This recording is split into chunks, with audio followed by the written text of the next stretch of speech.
late kasi my way sa stardom. Marami akong walang hindi alam.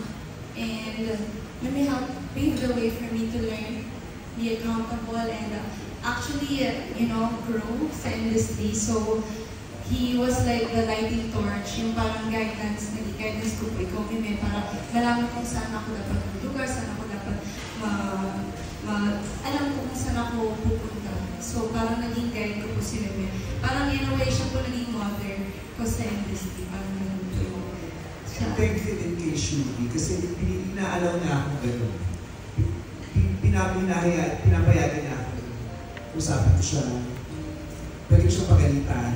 Pwede ko siyang pagsabihan. Ang dami na natin pinagdaanan. Ang dami na namin napag-usapan. Ang dami na namin nasabi sa isa't isa. Ganun kami dalawa.